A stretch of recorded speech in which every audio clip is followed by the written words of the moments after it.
Welcome to our railway CCA. మన railway సీసీఏకి సంబంధించి చాలామంది చాలా డౌట్లు ఉన్నాయన్నమాట.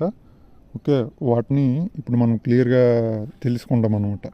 ఓకే, చాలామంది ఏంటంటే మన రైల్వే సంబంధించి కొన్ని కామెంట్స్ అయితే అడిగారు. మన రెండు మెయిన్ ఏంటంటే మన 11వ నెల కానీ 12వ నెల కానీ రిలీవ్ అయిపోయే సీసీఎస్ అనమాట. జనవరిలో కూడా కొంతమంది. ఓకే, వాళ్ళు కొన్ని డౌట్స్ అనేవి ఉన్నాయన్నమాట. వాళ్ళందరూ ఒకటి మెయిన్ డౌట్ ఏంటంటే మనకి సర్టిఫికేట్ ఎన్ఎస్సి సర్టిఫికేట్ ఉంటుంది కదా, అది ఎప్పుడులాగా ఉంటేనే మనము సీసీఐగా వ్యాలిడేట్ అవుతాము, లేకపోతే మనకి ఎగ్జామ్ అంటే అప్లై చేసుకునే అవకాశం ఉండదని అడుగుతున్నారు అనమాట. ఇక్కడ మీకు క్లియర్గా చూపిస్తాను చూడండి. నేను 2018-19 నోటిఫికేషన్లో అసలు ఎవరు సీసీఎస్ వాళ్ళ గురించి వాళ్ళు ఎప్పుడు వరకు ఉంటే వ్యాలిడేట్, వాళ్ళ సర్టిఫికేట్ వ్యాలిడేషన్ డేట్ అనేది ఎప్పుడు ఉండాలి, అవన్నిటి గురించి మనం ఇప్పుడు క్లియర్గా ఇక్కడ మీకు స్క్రీన్ మీద కనిపిస్తుంటుంది. మీరు క్లియర్గా చూడొచ్చు అనమాట. ఇక్కడ చూడండి ఎంత క్లియర్గా ఉందో. ఓకే, మీకు మొదటి పాయింట్లో నేను క్లియర్గా చెప్తాను చూడండి. వాళ్ళు ఏంటంటే మొదటిగా ఏం చెప్తున్నారంటే లాస్ట్ డేట్ ఉంది చూసారా, 12/4/2019 ఉంది కదా, అప్పుడులోగా మీరు కట్ ఆఫ్ డేట్ అనమాట. అది ఫైనల్ కట్ ఆఫ్ డేట్ అంటే ఏంటంటే ఏ రోజైతే ఆన్లైన్ అప్లికేషన్ అనేది క్లోజ్ అవుతుంది. ఓకే, ఆ రోజు డేట్ లోపు కానీ ఆ రోజు కానీ మీరు అప్రెంటిస్‌షిప్ కంప్లీట్ అనేది చేసి ఉండాలి. ఓకే, మొదటి పాయింట్ అనేది మీకు అర్థమైందని అనుకుంటున్నాను. మీరు తప్పకుండా ఆ రోజు కానీ ఆ రోజు ముందు డేట్కి కానీ ఒక్కరోజు దాటినా సరే మీరు ఎలిజిబిలిటీ ఉండరు. ఓకే, అదేనమాట ఫస్ట్ పాయింట్ క్లియర్గా చెప్పాలంటే. రెండో పాయింట్ ఏంటంటే అప్లికేషన్ లాస్ట్ డేట్కి లేదా ఆ రోజులోపే మీరు ఏంటంటే లాస్ట్ డేట్ ఉంటుంది కదా, ఆ రోజులోపే మీరు ఒకప్పుడు 2018-19-20లో మనకి ఎన్సీవీటీ ఎగ్జామ్ అనేది ఉండేది. ఆ ఎన్సీవీటీ ఎగ్జామ్ అనేది రిజల్ట్ రావాల్సిన పని లేదు, సర్టిఫికేట్ రావాల్సిన పని కూడా లేదు. జస్ట్ మీరు ఎన్సీవీటీ ఎగ్జామ్కి అపీర్ అయ్యి ఉంటే చాలు. అదొక ఆధారం, ఏదైనా ఆల్టర్నేట్ ఏదైనా ఉంటే చాలు అనమాట. అది అలా చేస్తే మాత్రం మీరు ఎలిజిబిలిటీ అయిపోతారు. వాళ్ళు చివరిలో చూడండి ఏంటని రాస్తున్నారు, మీకు డీవీకి వచ్చేటప్పుడు ఏంటంటే వాళ్ళు తప్పకుండా కూడా మనకి ఎన్ఏసి ఒరిజినల్ ఉండదు కదా, వాళ్ళు డీవీకి అంటే సబ్మిట్ చేస్తే చాలు అనమాట. క్లియర్గా రాశారు ఇక్కడ చూడండి. చాలామంది ఏవేవో ఫేక్ వీడియోలు చేసి సర్టిఫికేట్ మీద ఇష్యూ డేటు మీకు అప్పటికి వచ్చేసి ఉండాలి, ఇప్పటికి వచ్చేసి ఉండాలి, అవి చేసి ఉండాలి, ఇవి చేసి ఉండాలని అన్నీ చాలా ఏవేవో పనికిమాలిన విషయాలని చెప్తుంటారు అనమాట. అదంతా ఒకటి ఫేక్ వీడియోస్, అసలు నమ్మాల్సిన పని ఏం లేదు. ఓకే, మీకైతే నేను క్లియర్గా చెప్తున్నాను చూడండి, అవి ఏవి అవసరం లేదు. ఓకే, యాజ్ పర్ మనకి 2018-19 నోటిఫికేషన్లు ఈ విధంగానే వాళ్ళు తీసుకోవడం జరిగింది.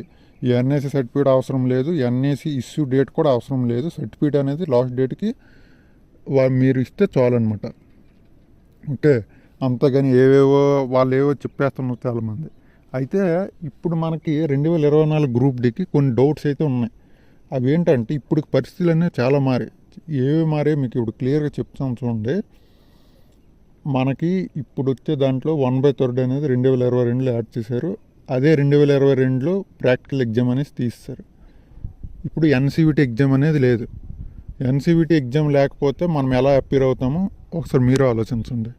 కాబట్టి ఎన్సీవీటీ ఎగ్జామ్ లేదు కాబట్టి ఎక్కువ శాతం ఛాన్స్ ఏదైనా ఉందంటే మనకి ఓన్లీ ఈ ఫ్రమ్ డేట్ అలాగే టు డేట్ ఉంటుంది కదా, మనం ఎప్పుడు నుంచి చేసామో ఇప్పుడులాగా రిలీవ్ అయిపోయాము, ఆ డేట్ అనేది ఈ లాస్ట్ డేట్ రోజు వరకు ఉంటే చాలు అనే ఆప్షన్ అనేది రావచ్చని నా అభిప్రాయం అనమాట. అయితే ఇంకో డౌట్ కూడా ఉంది.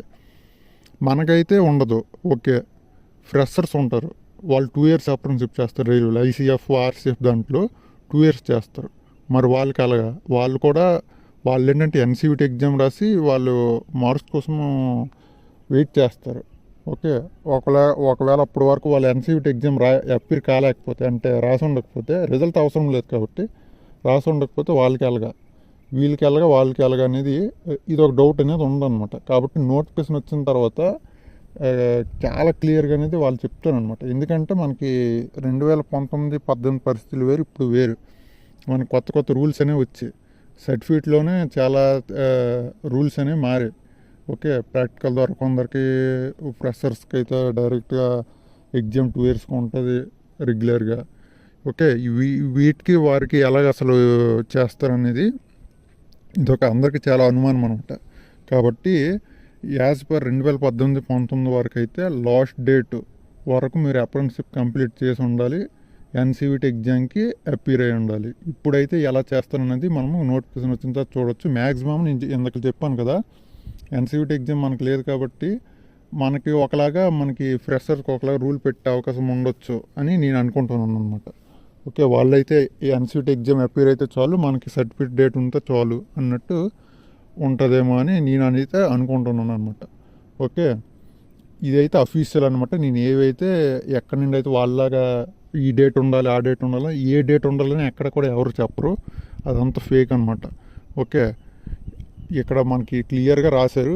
ఇదే మీ అందరికి ఆధారం అనమాట. నేను మ్యాక్సిమం నేను అఫీషియల్ ఎవిడెన్స్తోనే చెప్తాను అనమాట. ఏదో చెప్పే అవకాశం అనేది నేను అసలు తీసుకోను. ఓకే, మీ అందరికైతే అర్థమైందని అనుకుంటున్నాను ఈ విషయము. కాబట్టి మనకు నోటిఫికేషన్ వస్తే అంత క్లియర్గా అర్థమవుతుంది అనమాట. కాబట్టి వెయిట్ చేయండి అందరూ.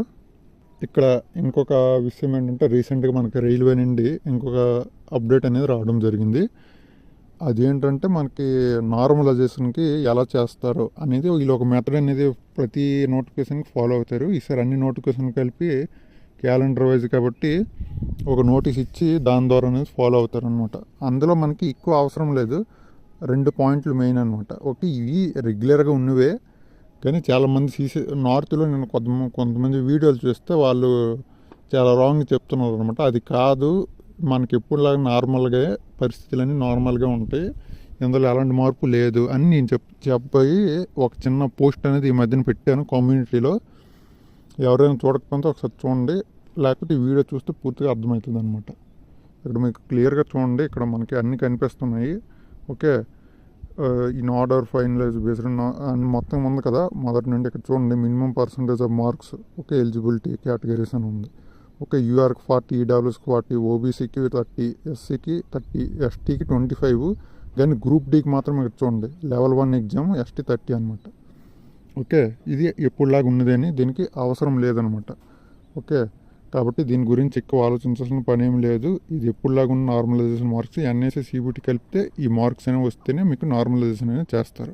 కాబట్టి మనకి పాత రూల్లే, ఇదేం పెద్ద మారిందేం కాదు. నేను జస్ట్ మొన్న పోస్ట్ పెట్టి ఒకవేళ అవి చూసి కొంతమంది ఏంటనుకుంటుంటారంటే ఓన్లీ సిబిటీలోనే 30, 40 వీళ్ళు ఇచ్చిన మినిమం క్వాలిఫైయింగ్ మార్క్స్ అయితేనే మనకి ఎన్ఎస్సి మార్కులు కలుపుతారు, లేకపోతే ఎవరైతే అవి దాటరో ఫెయిల్ చేస్తారని అనుకుంటున్నారు. అదైతే కాదనమాట. ఓకే, మనకి ఎన్ఏసి ప్లస్ సిబిటి 2 కలిపి మనకి యూఆర్ వాళ్ళకైతే 40, వీళ్ళకైతే 30, ఓబీసీ ఎస్సీ ఎస్టీ వీళ్ళకైతే 30 అనమాట. ఓకే, గ్రూప్ సికి సంబంధించి అయితే ఎస్టీకి 25 ఉంటే చాలు, ఆల్రెడీ ఇక్కడ రాశారు కూడా. గ్రూప్ సెంటర్ టెక్నీషియన్ ఏఎల్పీలకి ఎన్టీపీసీలకి వెళ్ళిన దానికి వాళ్ళకి అవసరం లేదనమాట. వాళ్ళకి ఎస్టీ వాళ్ళకి 25 ఉంటే చాలు. కానీ గ్రూప్ డీకి మాత్రం ఓబీసీ ఎస్సీ ఎస్టీలకి సేమ్ 30 రావాలి, మిగతా ఈడబ్ల్యూఎస్ యూఆర్కి వాళ్ళకి మాత్రం 40 రావాలి. ఇంకొకరు చాలా దారుణంగా కొంతమంది కామెంట్ చేస్తున్నారు. అదేంటంటే మనకి కట్ ఆఫ్కి సంబంధించి కొంచెంమంది కట్ ఆఫ్ ఎంత అని అడుగుతున్నారు. ఓకే, అది వేరే విషయం, వాళ్ళకి తెలియదు కాబట్టి అడుగుతుంటారు. అది పెద్ద విషయం ఏం కాదనమాట. వాళ్ళకి ఆల్రెడీ చాలాసార్లు చెప్పాను, మనకి నోటిఫికేషన్ రాకుండా పోస్టులు నేను తెలియకుండా ఎలా చెప్తామో మీరు ఆలోచించండి అని. ఈ విషయం కాదనమాట. కొంతమంది దారుణంగా పోస్టులు పెడుతున్నారు కామెంట్స్. ఓకే, నువ్వేంటి అలా నెగిటివ్గా చెప్తున్నావు, మమ్మల్ని భయపెడుతున్నావు అన్నట్టుగా. ఓకే, కాంపిటీషన్ పెరుగుతుందంటే భయపడడం అంటే నాకు అసలు ఏం అర్థం అవటం లేదనమాట. కాంపిటీషన్ మీరు భయపడకపోతే మాత్రాన ఓకే, సపోజ్కి మీకు 30 మార్క్స్ వస్తే జాబ్ వచ్చేద్ది అని చెప్పాను అనుకోండి, కట్ ఆఫ్ అనేది పెరగకుండా ఉండదా ఏంటి? ఈ అసలు పరిస్థితులు ఎలా ఉన్నాయో అర్థం చేసుకోకుండా ఈ దారుణంగా ఇలా మాట్లాడడం అనేది మనకి అసలు కరెక్ట్గా లేదనమాట. ఓకే, మన కట్ ఆఫ్ అనేది ఈసారి చాలా ఎక్కువే ఉంటుంది. నేను ఏదో మామూలుగా ఏదో యూఆర్ వాళ్ళకి వచ్చినలాగా 70, 60 ఇలా వచ్చేస్తాయి అని అంత కట్ ఆఫ్ వచ్చేద్దని నేను చెప్పడం లేదు. మనం ఊహించిన దానికన్నా చాలా ఎక్కువే ఉంటుంది అని చెప్తున్నాను అంతే. అంతేగాని ఏదో ఆ రేంజ్లో మరి అలాంటప్పుడు మనం సీసీఏ చేయిందని వేస్ట్ అనమాట. ఓకే, కాబట్టి ప్రతి ఒక్కరు కూడా మనకి కొద్దిగా ప్రిపేర్ అవుతేనే అవుతుంది అనమాట. ఈసారి చాలా కష్టంగా ఉంటుంది, టఫ్ కాంపిటీషన్ ఉంటుంది. రీసెంట్గా ఎవరైతే మనకి వచ్చినారో వాళ్ళు కొద్దిగా మంచి జోను సెలెక్ట్ చేసుకోండి. డైరెక్ట్గా జాబ్ వచ్చేటట్టుగా వెంటనే జాబ్ వచ్చేస్తే ఈ సంవత్సరం వచ్చేస్తే బెటర్ అనమాట. ఎందుకంటే రిస్క్ చేయడం కన్నా జాబ్ వచ్చేస్తే బెటరు. ఎవరైతే నార్మల్గా చదువుతున్నారో వాళ్ళకి కూడా నేను చెప్పబోయే సలహా అనమాట. ఎందుకంటే మనకి సికింద్రాబాద్ జోన్ కానీ ఇంకొన్ని జోన్లు కానీ కట్ ఆఫ్ అనేది చాలా ఎక్కువ ఉంటుంది. ఎందుకంటే ఆల్ ఇండియాలో ఎక్కువ మంది అప్రెంటిస్షిప్ మనకి 1, 2, 3 జోన్లలో సికింద్రాబాద్ ఉంటుంది. ఎందుకంటే ఇంతమంది అప్రెంటిస్షిప్స్ ఎక్కడ చేసి ఉండరు. నాకు తెలిసి 1, 2 స్థానాల్లో ఉండొచ్చు సికింద్రాబాద్. ఎందుకంటే ఇప్పటికే 10,000 చిల్లర చేస్తున్నారు. మిగతా జోన్లో నార్త్ జోన్లో కూడా అంతమంది చేయలేదు. నార్త్ ఇండియా వాళ్ళు ఈ జోన్కి వచ్చి చేస్తున్నారు. మన తెలుగు వాళ్ళు చాలామంది ఇక్కడే చేస్తున్నారు. చాలామంది ఉన్నారు, కుప్పలుగా ఉన్నారు. నాకు తెలిసిన వాళ్ళ దాంట్లోనే ఎంతమంది ఉన్నారంటే బయట ఎంతమంది ఉంటారు మీరు ఆలోచించుకోండి. అది కాక బయట వాళ్ళు కూడా వస్తారు. ఓకే, మనం బయట స్టేట్ల నుండి కూడా వచ్చి ఇక్కడ సికింద్రాబాద్లో అప్లై చేస్తారు. వాళ్ళ కాంపిటీషన్ కూడా ఉంటుంది. ఈ 10,000 కాకుండా ఇంకో 16,000, 17,000 అవుతారు.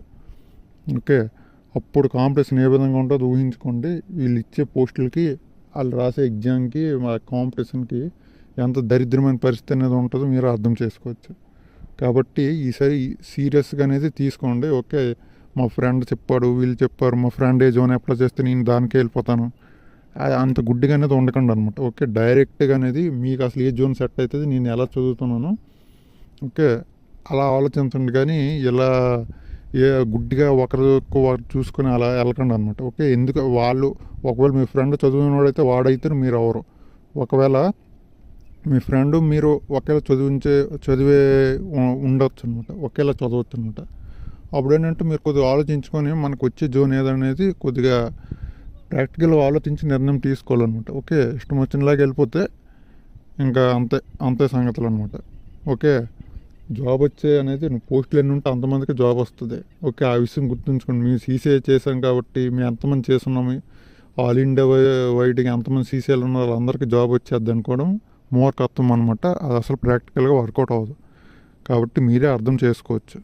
కాబట్టి ప్రతి ఒక్కరు కూడా ఏంటంటే చాలా అలర్ట్గా ఉండాలన్నమాట. ఓకే, వీడియో నచ్చితే తప్పకుండా లైక్ చేయండి. అలాగే మన సీసీఐ ఛానల్కి ఇప్పటివరకు సబ్స్క్రైబ్ చేయకపోతే సబ్స్క్రైబ్ కూడా చేసుకోండి.